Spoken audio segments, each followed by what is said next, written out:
Assalomu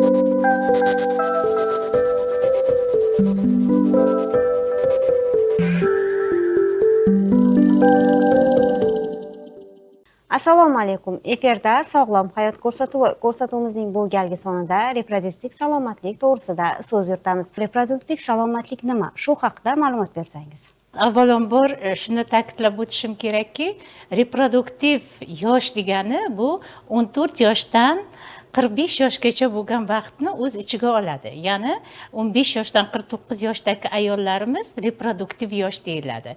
Ya'ni tug'ish yoshidagi hamda fertil yoshdagi yoshlar deb ataladi. Bu reproduktiv salomatlik nima ekan? Reproduktiv salomatlik degani kasallikkina bo'lib qolmasdan aqlan, ruhan, ma'nan sog'lom bo'lish kerak. Ayolimiz ham aqlan, ham ruhan, ham ma'nan sog'lom bo'lsa, bu reproduktiv salomatlik deyiladi. Bu yosh faqat ayollarimizga emas, erkaklarimizga ham to'g'ri keladi. Chunki erkaklarimiz ham reproduktiv yoshda sog'lom bo'lish kerak. O'zidan sog'lom nasl qoldirish kerak. Reproduktiv yoshdagi ayollarimiz hamda erkaklarimiz o'zini reproduktiv huquqlarini bilish kerak. Nima ekan u reproduktiv huquq degan savol tug'ilishi mumkin. Ayollarimiz qachon reproduktiv huquqlarini bilsa, o'zlari tug'ruq oraliqlarini rejalashtirib, har 3-4 ta birga er-xotin birgalikda tug'ishni baham ko'rishadi. Mana bu degani reproduktiv yoshdagi salomatlik deyiladi.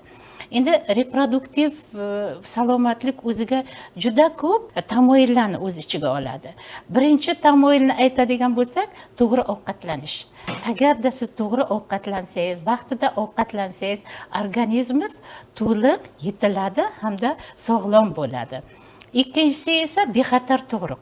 Bexatar tug'ruqimiz nimaga olib keladi? Bexatar tug'ruqimiz onalarimiz har 3 yilda, har 4 yilda, eng kamida 2 yilda tug'sa, bular bexatar tug'ruq bo'ladi. Toksikoz bo'lmaydi, gestoz bo'lmaydi, sog'lom bola dunyoga keltiradi. Yana bittasi esa ko'krak suti bilan boqish. Bu ham reproduktiv yoshga to'g'ri keladi. Ko'krak suti bilan boqish deganda onamiz tug'ruqdan keyin biz bilamizki, birdaniga ko'krakka qo'yiladi. Bunda birinchi og'iz sutini emadi, keyin esa qolgan sut qismini, orqa qismlarini emadi. Bunda bolamiz to'la o'ziga ko'krak sutini olganda, yog'ga, har xil uglevodlarga, har xil oqsillarga boy bo'lgan ko'krak suti hisoblanadi va bola har doim o'zini eng kamida 6 oygacha ko'krak suti emish kerak va ona ko'krak suti bilan boqish kerak. Bola o'zida immunitetni birinchi hosil qilsa, onalarimiz bora-bora har xil kasalliklarga duch kelmaydi. Mana hozirgi kunda bir vaqtlar mastopatiya degan kasalliklarimiz, mastit degan kasalliklarimiz bor edi. Ana shu mastit kasalliklarimiz hozir yo'qolib ketgan. Chunki bola onalarimiz birdaniga tug'ruqxonani o'zidan, rodzalni o'zidan, tug'ruq zalini o'zidan bolani ko'krakka qo'yishadi. Mana bu ham bir tamoyillardan biri. Undan keyingisi esa kontrasepsiya masalalari. Kontrasepsiya masalalarida aholimiz kontrasepsiyadan juda to'liq foydalansa maqsadga muvofiq bo'ladi. Hamma kontrasepsiyalarimiz bepul. Qo'limizda har bir tumanlarda inyeksiyalar juda ko'p. Biz uni so'rab olganmiz o'shani. Butun respublikadan, chet el tashkilotlaridan. Mana shu inyeksiyalar shunchalik yaxshi tomoni borki, har 3 oyda qiladigan inyeksiya bachadon hamda tuxumdon rak kasalini oldini oladi. Hamda biza mioma kasalliklar deymiz. Miomalarni o'stirgani qo'ymaydi. Chunki bir vaqtlar mana shu inyeksiyaning tarkibida progesteron degan gormon bor.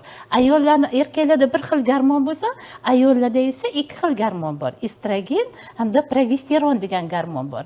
Ana o'shani bittagina gormon o'sha inyeksiyaning tarkibida bor. Qarangki, qanchalik yaxshi ahamiyatga ega. Tibbiyot xodimlari, o'rta tibbiyot xodimlari aholiga to'g'ri tushuntirsak, aholimiz oladi. Buni chunki qanchalik afzalligini bilmaydi ular. Bundan tashqari yana jinsiy yo'l orqali yuquvchi kasalliklar, oitis kasalliklari, oiviy kasalliklari hamda boshqa jinsiy yo'l orqali yuquvchi kasalliklar. Bulardan ham biz vaqtida himoyalanishimiz kerak. Vaqtida oldini olishimiz kerak.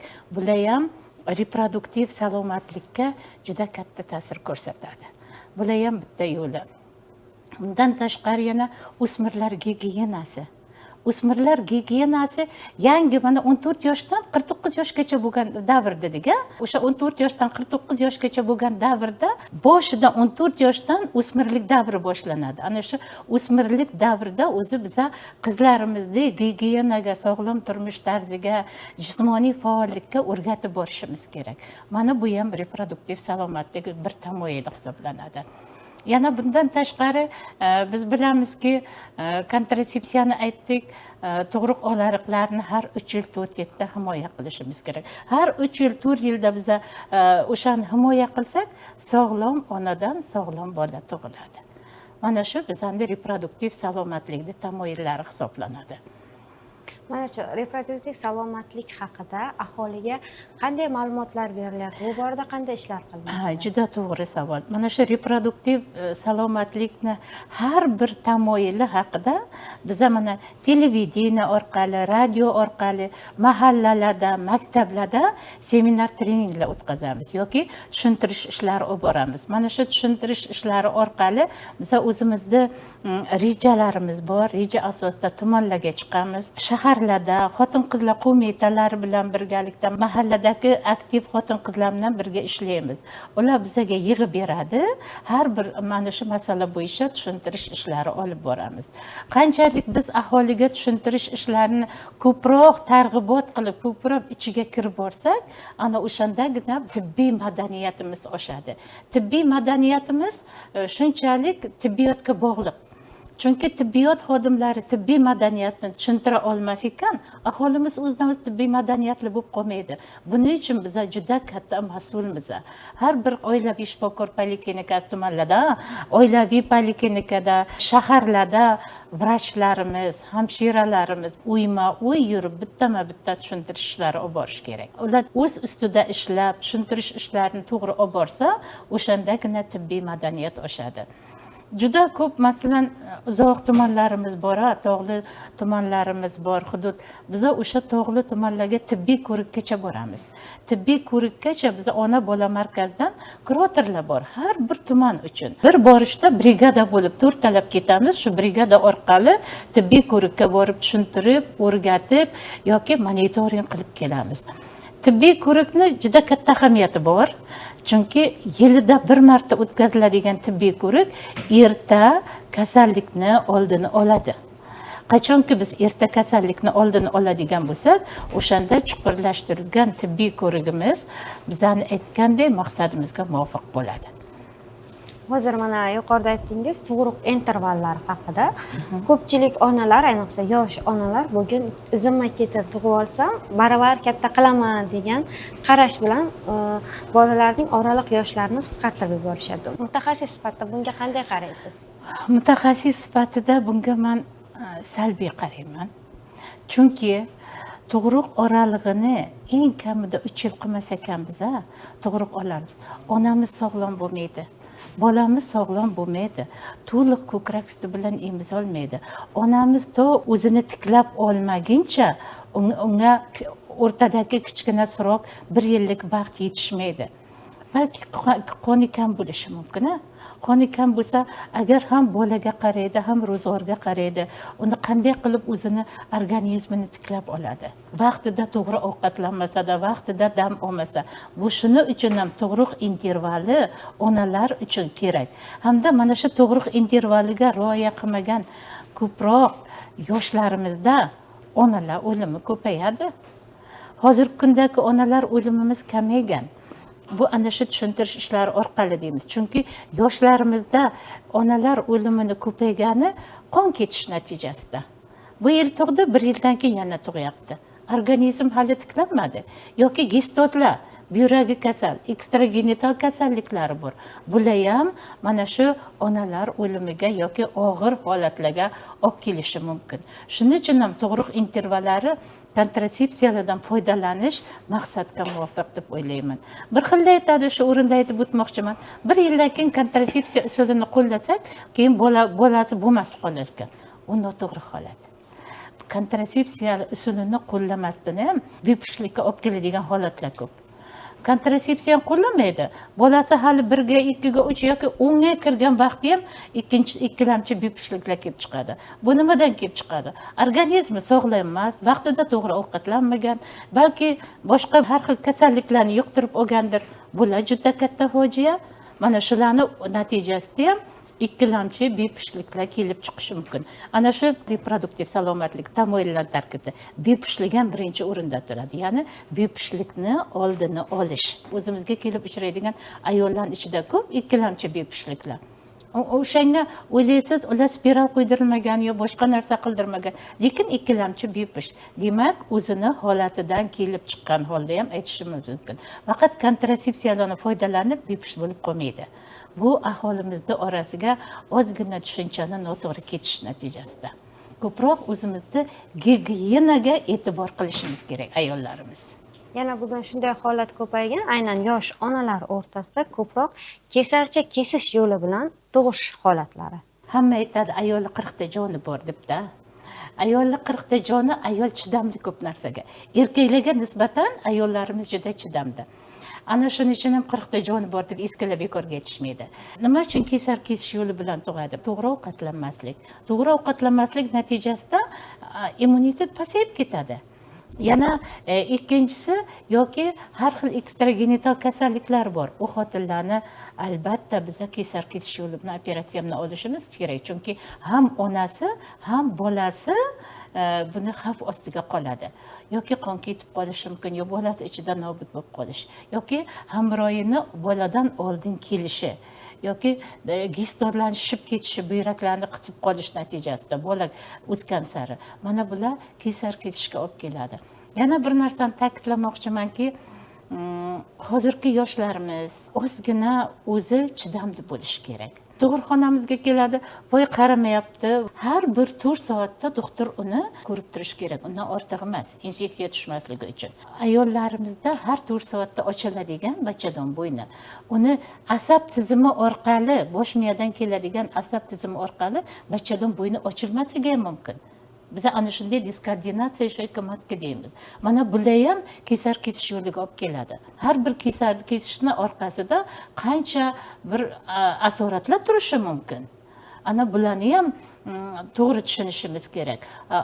Onalarimiz, otalarimiz, turmush o'rtoqlarimiz shunga tushuntirishimiz kerak. Qachon bo'lish kerak? Bitta tug'ruq, normalni tug'ruq 24 soat dard yeyish kerak. 24 soat. Keyingi tug'ruqlar esa 17 soatlab dard yeyish kerak. Hammamiz ham onamiz. O'shanga to'g'ri yondashib, to'g'ri o'zimizni olib borsak, 4 kiloni ham, 4,5 kiloni ham kesar kesishimdan tuqqanlar, 2,5 kiloni ham kesar kesishimdan tuqqanlar bor. Bu bizani o'zimizni psixikamizga ham juda katta bog'liq, faqat ekstragenital kasalliklar bo'lmasagina. Alfa opa, boya yuqorida o'sha tug'ruq yosh va fertil yoshdagi xotin-qizlar dedingiz, o'sha reproduktiv salomatligi yuzasidan. Mana shu yoshdagi ayollar qanday ajratiladi? Qaysi yosh toifasi tug'ruq yoshdagi ayollar, qaysi yosh fertil yosh hisoblanadi? Qarang, reproduktiv yosh, fertil yosh, tug'ish yosh uchalasi bir xil narsa. Uchalasi 14 yoshdan 49 yoshgacha bo'lgan yosh. Uchalasi bir xil so'z yuritiladi. Agar tug'rug'imiz 20 yoshdan keyin, 22 yoshdan keyin 35 yoshga oralig'ida bo'lgan tug'ruqlar maqsadga muvofiq bo'ladi. Chunki erta 18 yoshdagi tug'ruqlarimiz men o'ylayman hali erta yosh.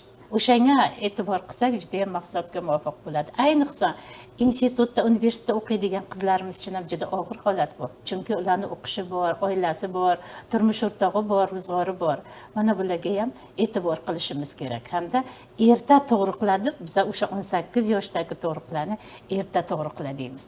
Ham kech tug'ruqlar deb 35 yoshdan keyin tug'ruqlarni biz kech tug'ruqlar deymiz. Ramashka degan gulimiz bor-ku, aylantirib chiqadigan bo'lsak, o'rtasida yozib qo'yamiz. Ko'p tug'ruq, katta yoshdagi tug'ruq, kichik yoshdagi tug'ruq, ekstragenital yoshdagi tug'ruq. Ana shularni ramashkan atrofida barchalarda o'rtasiga mana shu holatlar bo'lsa, tug'ruqni o'ylab ko'r degan bizning bitta shiorimiz bor. Bu nima degani? Mana shunga e'tibor qil. Erta ham tug'ma, kech ham tug'ma, har yili ham tug'ma. Hamda buyrak kasalliklari, jigar, yurak xastaliklar bo'lsa, uni davolab, baribir endi hayotda hamma ona bo'lgisi keladi. O'shanga o'ylab ko'r, tug'ishni o'ylab ko'r yoki davolanib, vrach maslahati bilan tug' degan bizning bitta shiorimiz bor. Oddiy ramashka o'yinidan. Mana shularni ham bizga aholiga o'tirib, o'ynab yurib ko'rsatib ko'ramiz o'yin tariqasida. Biz ko'pincha homiladorlikni rejalashtirish deganda o'sha bolalar o'rtasidagi yoshni hisobga olamiz. Yaqinda bir mutaxassis aytdilarki, u nafaqat yoshni, balki ayol organizmini ham unga tayyorlash kerak. Qanaqadir yashirin kasallarni oldin nazoratdan o'tkazish kerak, keyin homiladorlik davrida ta'sir ko'rsatmasligi uchun o'shanga qarshi davolanib olish kerak degan fikrni bildirishdi-da. Juda to'g'ri, bu ham to'g'ri narsa, chunki boya aytdim, ekstragenital kasalliklar, yurak kasallik, jigar kasallik, buyrak kasallik, qon tomir kasalliklari, bular hammasi ekstragenital kasalliklar, ya'ni yoki qon kasalliklar, yoki buqoq bezi kasalliklari. Bunday xotinlar biza dispanser nazoratga turadi. Bekorga tibbiy ko'rib o'tkazilmaydi. 1 yilda bo'lsa ham. Yangi kelin bo'lib tushgan qizlarimiz kelinchalik vaqtida tibbiy ko'rikdan o'tadiki, erta kasalliklarni aniqlash hamda ularni dispanser nazoratga olish. Ana o'shalar bilan poliklinikadagi vrachlarimiz, vrach bo'ladimi, umumiy amaliyot shifokori bo'ladimi, akusher ginekolog bo'ladimi, ish olib boradi. Chunki dispanser nazoratda turgandan keyin ularni homilador bo'lib qolsa qo'rqadi. Ular xavf guruhiga kiradi. Bizani xavf guruh degan guruhlarimiz bor. O'sha xavf guruhga kirgizib, ularni masalan 7-8 marta homilador, normal homilador kelib ko'rikka ko'radigan bo'lsa, ularni har hafta nazoratga oladi. Hozir qandli diabet kasalligi ko'paygani uchun ayollarimizga hammasidan birinchi poliklinikaga keldimi, analiz olinadi. Agar qand miqdori ko'payib chiqsa, baland bo'lsa, qandli diabetga chalingan bo'lsa, ularning nazorati boshqacha bo'ladi. Ular mana xavf guruhiga kirib, hammasi endokrinolog bilan birga ish olib borishadi. Mana bu ham tibbiy ko'rikda bir ahamiyatida, chunki tibbiy ko'rikda ahamiyati birinchi bo'g'indan boshlab o'shani erta aniqlab, xavfga kiritib olib borishdan iborat.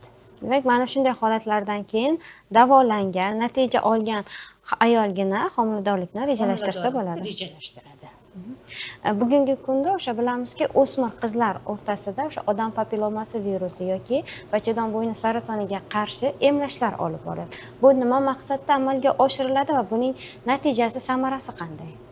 Endi biz bilamizki, butun dunyo bo'yicha onkologik kasalliklar ayollar o'rtasida ko'krak bezi saratoni va bachadon bo'yni saratoni juda yuqori o'rinda turadi. Ko'krak bezi saratoni birinchi o'rinda tursa, bachadon bo'yni saratoni ikkinchi o'rinda turadi.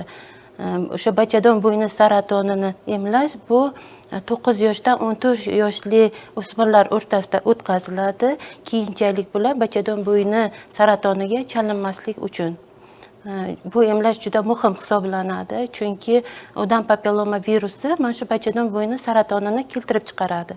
Endi ko'krak bezi saratoniga qaytsak, buni keltirib chiqaruvchi sabablari travmalar bo'lishi mumkin, genetik omillar bo'lishi mumkin. Bu onasida, opasida, qarindosh urug'larida shu kasallik kuzatilsa, ko'krak bezi saratoniga bu ayol yoki qiz bola moyil bo'lib qolishi mumkin. Bundan tashqari travmalar, ko'krak sohasini qattiq urib olish natijasida ham bu ko'krak bezi saratoni kelib chiqishi mumkin.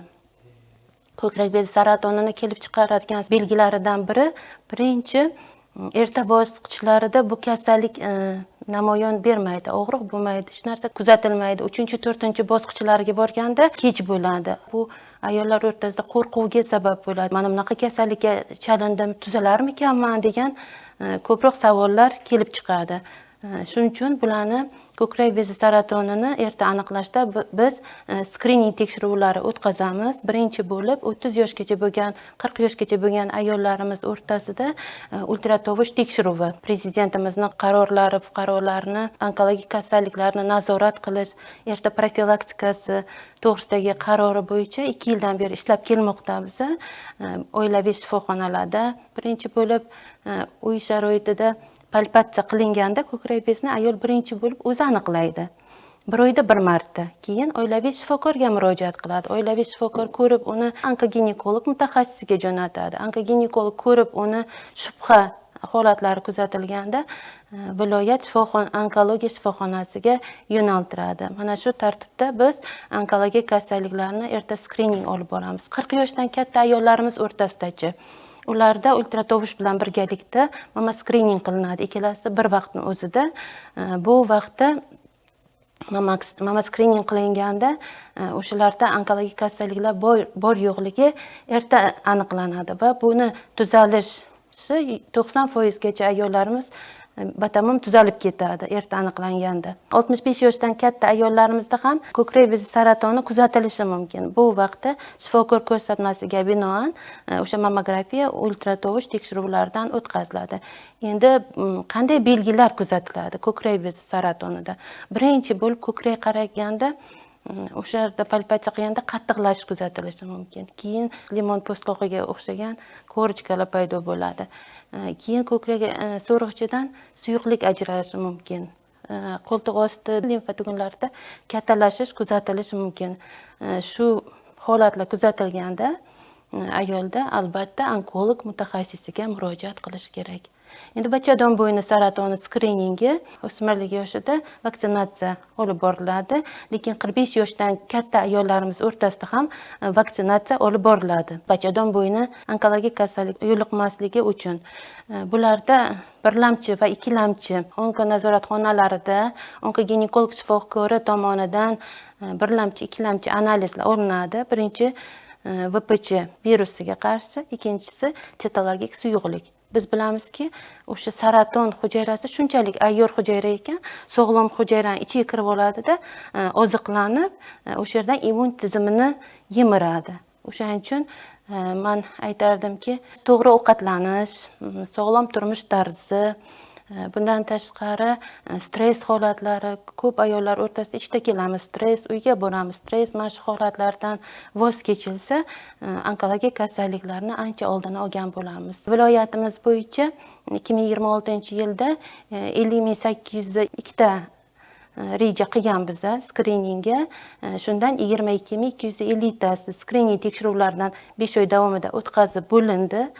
Shundan 620 tasida VPC musbat analiz chiqdi. Endi VPC musbat analiz chiqqandan keyin sitologik tekshiruv o'tkazilgandan keyin uni kolposkopiya yo'nalishiga jo'natamiz. Kolposkopiyani ayollarimizga 1 yilda 1 marta o'tkazsa, onkologik kasallikning oldini olishda katta ahamiyatga ega deb hisoblayman. Odam papilloma virusiga, ya'ni bachadon bo'yni saratoniga qarshi vaksinani targ'ib qilishni boshlagan payt ko'pchilik o'rtasida bu bepushtlikka olib kelar ekan deb, o'sha onalar qizlarini mazkur vaksinani olishga qarshilik qilishdi. Bu qanchalik to'g'ri, buning asosi nimada? Nima uchun mana shunday fikrlar keng yoyilgan? Bu aholi o'rtasida mish-mish deb hisoblayman, chunki vaksinatsiya 100% himoya hisoblanadi. 9-14 yoshli o'smir qizlarimiz o'rtasida maktablarda emlash olib boriladi. Olsalar maqsadga muvofiq bo'ladi. Yoshi kattalarda esa oilaviy poliklinikalardan vaksina olib boriladi. Mana shu ko'rsatkichlar olib borilayotgan ishlaringiz natijasida qanchasi erta bosqichda aniqlandi mana shu ayollar o'rtasida og'ir onkologik kasalliklarni yoki qanchasini oldi olindi? Hozirda viloyat onkologiya bolnitsasiga 5 oy davomida bitta erta bosqichda onkologiya kasallik bilan kasallangan ayolimiz yo'naltirildi. Onkologiya o'sha VPC virusini keltirib chiqarish uchun 10 yil vaqt kerak ekanda. 10 yil organizmda o'sha VPC virusi yashaydi. Bu vaqtda yallig'lanish kasalliklarini ayollarda uchraydigan bachadonni bir qismi bachadon bo'yni hisoblanar ekan. O'zi kam hujayra bo'lar ekan, 3 tami hujayra bo'lar ekan. O'shaning bitta, ikkitasi o'smaga moyil bo'lib, o'sha o'sma rivojlanish natijasida kelib chiqar ekan.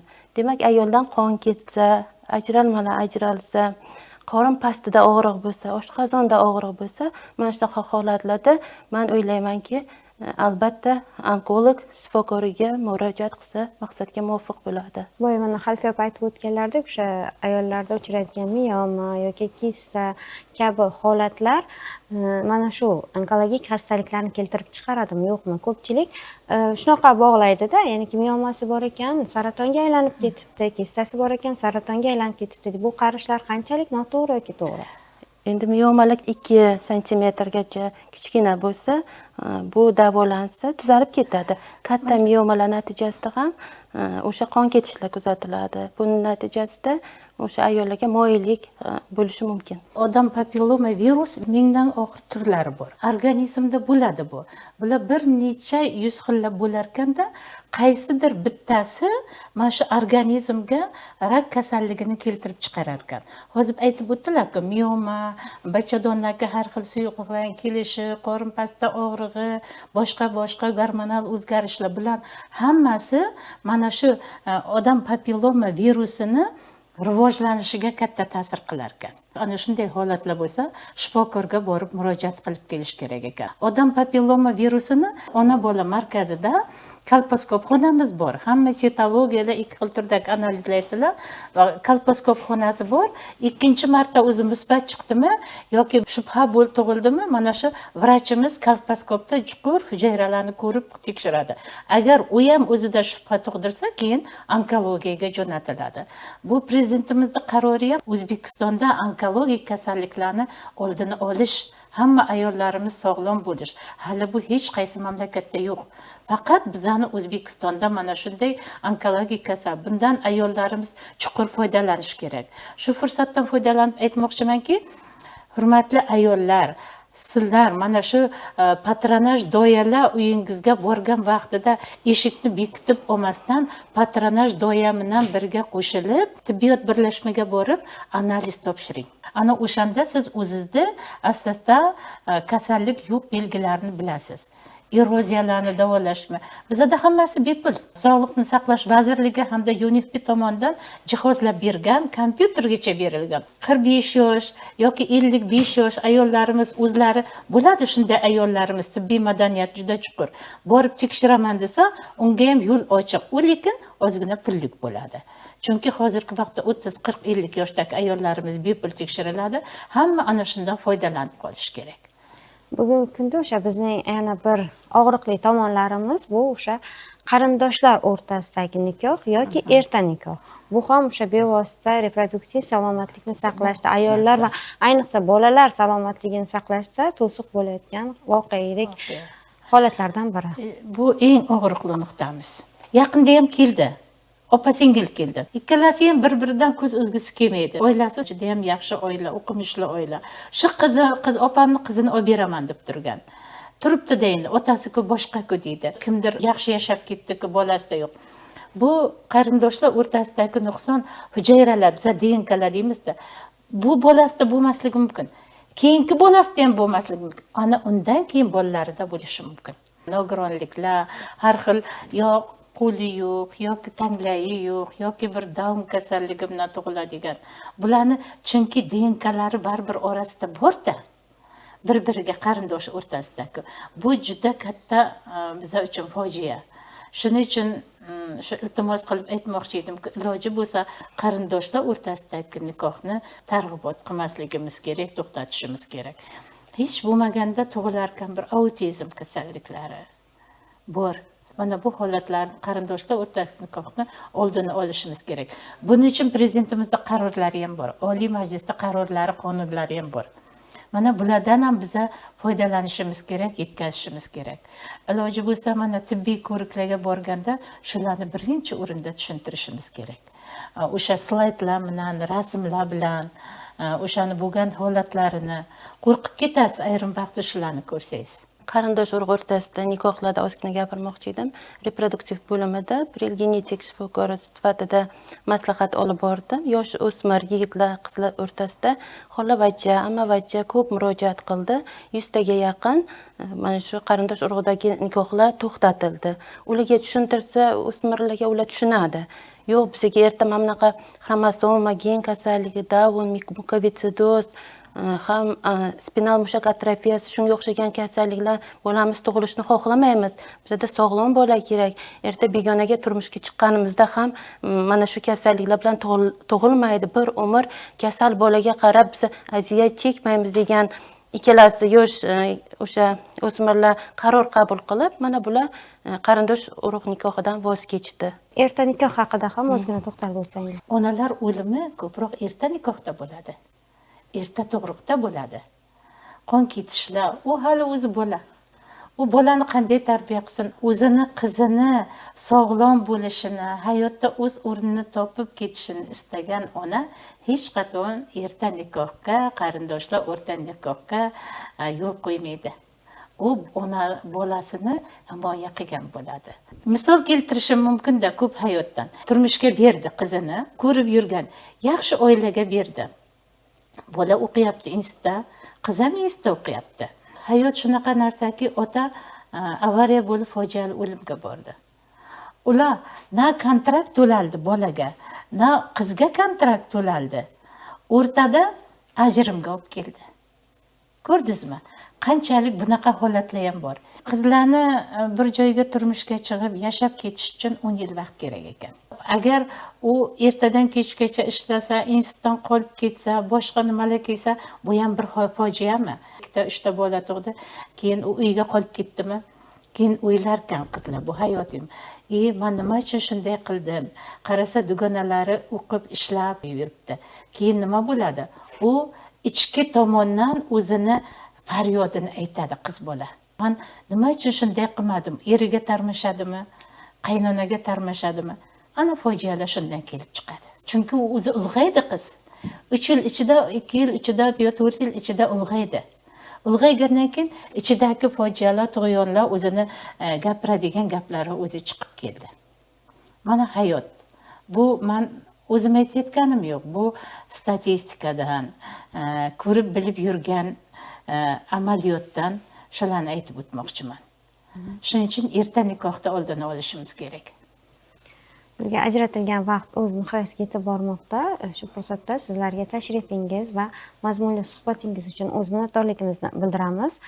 Azizlar, tomosha qilganingiz Sog'lom hayot ko'rsatuvi edi. Ko'rsatuvimizda berilgan ma'lumotlar siz uchun foydali bo'ldi degan umiddamiz. Yana ko'rishguncha, xayr, salomat bo'ling.